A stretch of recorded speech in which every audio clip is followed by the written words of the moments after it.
నమస్కారం city news కి స్వాగతం। రాష్ట్ర ఆర్థిక పరిస్థితి సరిగ్గా లేకున్నా ప్రజల సంక్షేమం కోసం తల్లికి వందనం పథకం అమలు చేస్తున్నామని ఎమ్మెల్యే గల్లా మాధవి తెలిపారు। శ్రీనివాసరావుపేటలోని ఎమ్మెల్యే కార్యాలయంలో జరిగిన మీడియా సమావేశంలో ఎమ్మెల్యే గల్లా మాధవి, డాక్టర్ నిమ్మల శేషయ్య, నియోజకవర్గ పరిశీలకులు కనకాచారి పాల్గొన్నారు। ఈ సందర్భంగా ఎమ్మెల్యే మాట్లాడుతూ తల్లికి వందనం పథకం ద్వారా ప్రతి విద్యార్థి తల్లి ఖాతాలో నగదు జమ చేశామని చెప్పారు। ఎంతమంది పిల్లలు ఉంటే అంతమందికి ఈ పథకం ద్వారా లబ్ధి చేకూరుతుందన్నారు। ఈ పథకం గురించి వైసీపీ నాయకులు కించపరిచేలా మాట్లాడుతున్నారని మండిపడ్డారు। చంద్రబాబు నాయుడు అంటేనే ప్రజలకు భరోసా అని కొనియాడారు। గతంలో కంటే లబ్ధిదారులు పెరిగారు, అయినా ఈ ప్రభుత్వం వెనకడుగు వేయలేదని అన్నారు। ప్రజల ఆదరాభిమానాలు పొందుతూ ఈ కూటమి ప్రభుత్వం ముందుకు వెళ్తుందని ధీమా వ్యక్తం చేశారు। లబ్ధిదారులు పెరిగారు। లబ్ధిదారులకు ఈరోజు దాదాపుగా 67,000 మంది ఈరోజు మాకు లబ్ధిదారులు, లక్షల మంది లబ్ధిదారులతో ముందుకు వెళ్తూ ఉన్నాము। చాలా సంతోషంగా ఉంది। రాష్ట్రం ఉన్న పరిస్థితి మనందరికీ తెలుసు। వెంటిలేటర్ మీద ఉన్న పరిస్థితుల్లో నుంచి ఈరోజు ఒక పథకాన్ని చెప్పిన మాట చెప్పినట్టుగా అమలు పరచడం అనే విషయం సామాన్యమైన విషయం కాదు। మరి మనం గత ప్రభుత్వంలో చూసాము, ఫస్ట్ సంవత్సరం ఒక అంకెలు, రెండో సంవత్సరం లబ్ధిదారులకు వచ్చేటప్పటికి మరో అంకెలు ఇలా మారిపోతూ, మరి అదేవిధంగా 4వ సంవత్సరానికి వచ్చేటప్పటికి ఏకంగా పథకమే లేకుండా చేయడము, ఇలాంటి పరిస్థితుల్లో గత ప్రభుత్వ పాలకులందరూ వైఖరిచిన విధానాన్ని ఈరోజు తిప్పికొడుతూ నింద వేసే ప్రయత్నం చేస్తున్నారంటే ఏ అర్హత లేకుండా చేసే ఈ ప్రయత్నాల్ని ప్రజలు కూడా అర్థం చేసుకోవాలి అని చెప్పి నేను ఈ యొక్క మీడియా పూర్వకంగా కోరుకుంటూ, జగన్ వల్లనే చనిపోతే ఆ కుటుంబాన్ని పరామర్శించడానికి జగన్ వస్తున్నాడని సత్తెనపల్లి ఎమ్మెల్యే మాజీ మంత్రి కన్నా లక్ష్మీనారాయణ ఎద్దేవా చేశారు। కన్నావారి తోటలోని తన నివాసంలో ఏర్పాటు చేసిన మీడియా సమావేశంలో సత్తెనపల్లి ఎమ్మెల్యే కన్నా లక్ష్మీనారాయణ మాట్లాడారు। బుధవారం మాజీ సీఎం జగన్ రెంటపాలెల్లో ఆత్మహత్య చేసుకున్న నాగమల్లేశ్వరరావు విగ్రహావిష్కరణకు వస్తున్నారని చెప్పారు। రాత్రిపూట చంపి పొద్దున్నే దండ వేసినట్లుగా ఈ పర్యటన ఉందని మండిపడ్డారు। నాగమల్లేశ్వరరావుకు మృతికి వైసీపీ నేత జగనే కారణమని విమర్శించారు। గత ఎన్నికల్లో గెలుస్తామన్న తప్పుడు నివేదికలు ఇవ్వడంతో నాగమల్లేశ్వరరావు చాలా పందాలు వేసి నష్టపోయి ఆత్మహత్య చేసుకున్నాడని గుర్తు చేశారు। జగన్ ప్రవర్తన నచ్చక నలుగురు వైసీపీ కౌన్సిలర్లు టీడీపీలో చేరారని చెప్పారు। ఈ కార్యక్రమంలో సత్తెనపల్లి నియోజకవర్గ నాయకులు పాల్గొన్నారు। అసలు నీ పార్టీ పుట్టికే ఒక మోసపూరితమైనటువంటి పుట్టుక। నేను ఎప్పుడు భారతీయ జనతా పార్టీలో ఉండి చెప్పేవాడిని, బొమ్మేమో జగన్మోహన్ రెడ్డి బొమ్మ, వైఎస్ఆర్సీపీ పేరేమో యువజన శ్రామిక రైతు కాంగ్రెస్ పార్టీ మీద అసత్యాలతో మళ్ళీ ప్రజల్ని నమ్మించాలని చెప్పేసి నువ్వు ప్రయత్నం చేస్తే మళ్ళీ రేపు 2029లో జగన్మోహన్ రెడ్డి నీకు ఇవాళ 2024లో వచ్చి ఇచ్చిన 11 సీట్లు కూడా నీకు దక్కేటువంటి పరిస్థితి ఉండదు। ఇటువంటి అరాచక ప్రభుత్వం, నీ అరాచక ప్రభుత్వం, ఎందుకంటే చనిపోయింది నీ వల్లే కాబట్టి ఏం ఆధారిస్తావు వచ్చి, ఏం చెప్తావు? రేపు నియోజకవర్గంలో ఎంతమంది వాటి వరకు కూడా నిన్ను నమ్మి పందేలు కట్టి ఆస్తులు అమ్ముకుని బజారును పడ్డారు। పెద్ద పెద్ద డాక్టర్లు కూడా నీ సర్వే రిపోర్ట్లు, నీ తప్పుడు సర్వే రిపోర్ట్లు నమ్మి ఇవాళకి ఆస్తులు అమ్ముకున్న బజార్లు పడుతున్నారు ఆత్మహత్యలు చేసుకోలేక। జూన్ 21న జరగబోయే అంతర్జాతీయ యోగా దినోత్సవ వేడుకలకు గుంటూరు నగరం ముస్తాబవుతుంది। ప్రధాని నరేంద్ర మోడీ పిలుపు మేరకు జూన్ 21వ తేదీన అంతర్జాతీయ యోగా దినోత్సవం జరుపుకునేందుకు రాష్ట్ర ప్రభుత్వం సిద్దమవుతోంది। దానిలో భాగంగా ముఖ్యమంత్రి చంద్రబాబు ఆదేశాల మేరకు యోగాంధ్ర కార్యక్రమాలు రాష్ట్ర వ్యాప్తంగా నిర్వహిస్తున్నారు। కార్పొరేషన్ అధికారులు నగరాన్ని సుందరంగా తీర్చిదిద్దేందుకు సన్నాహాలు చేస్తున్నారు। ఈ క్రమంలోనే జిల్లా ఎస్పీ కార్యాలయం ఎదుట నగరంపాలెం పరిధిలో వివిధ యోగాసనాల భంగిమలతో చిత్రాలు, విగ్రహాలు ఏర్పాటు చేస్తున్నారు। ఈ సందర్భంగా Amrutha design studio managing partner Nandiraju Meenakshi city news తో మాట్లాడారు। నేటి సమాజంలో ప్రజలు యాంత్రిక జీవనానికి అలవాటు పడి తమ ఆరోగ్యాన్ని పాడు చేసుకుంటున్నారని అన్నారు। అందుకే చంద్రబాబు నాయుడు ఆదేశాల మేరకు ప్రజలకు యోగాసనాల పట్ల అవగాహన కలిగించేందుకు గోడలపై చిత్రాలు, విగ్రహాన్ని ఏర్పాటు చేస్తున్నామని చెప్పారు।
భారతదేశ ప్రజలందరూ ఆరోగ్యాలు ఉండాలి అని చెప్పి యోగాసనాలు అనేది మన పూర్వం నుంచి వచ్చినదండి సాంప్రదాయము.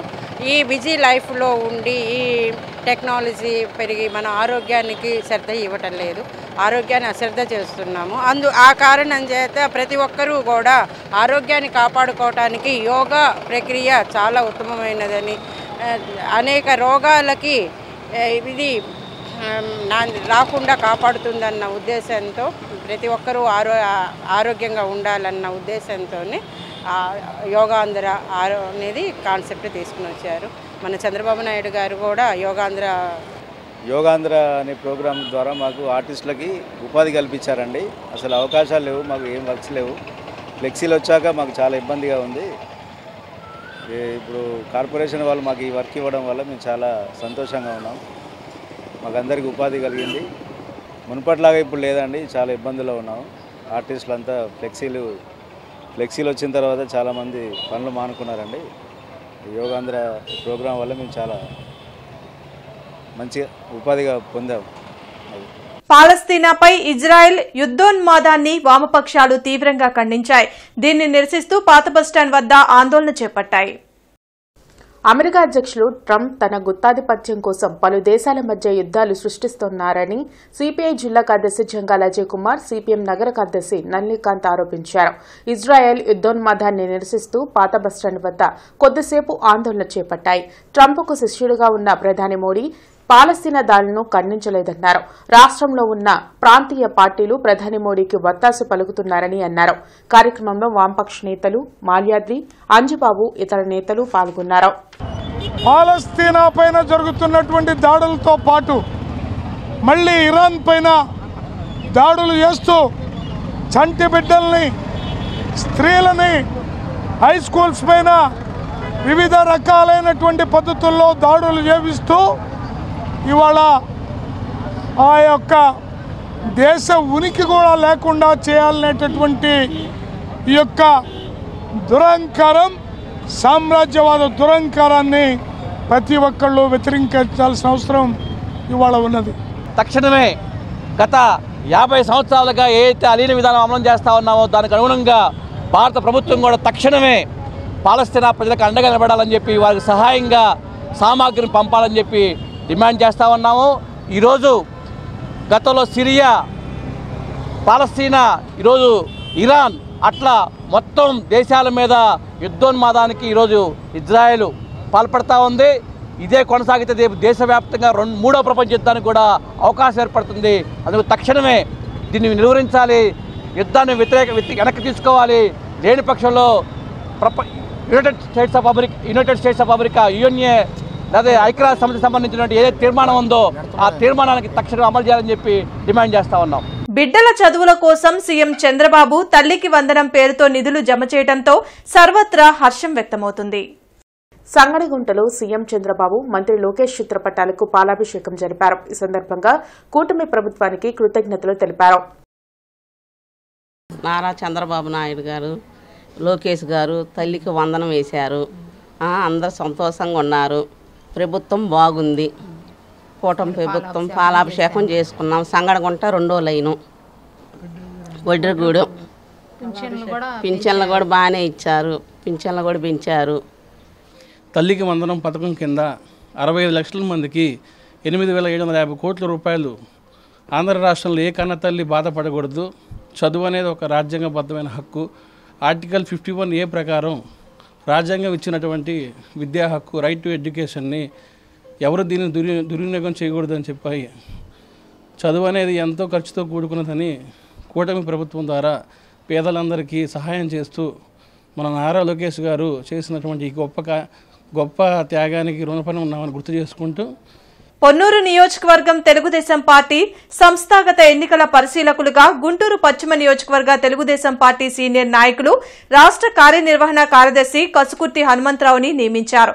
ఈ సందర్భంగా పొన్నూరు ఎమ్మెల్యే దుల్లిపాల నరేందర్ను మర్యాదపూర్వకంగా కలిశారు. ఈ వార్తలు ఇంతటితో సమాప్తం. నమస్కారం.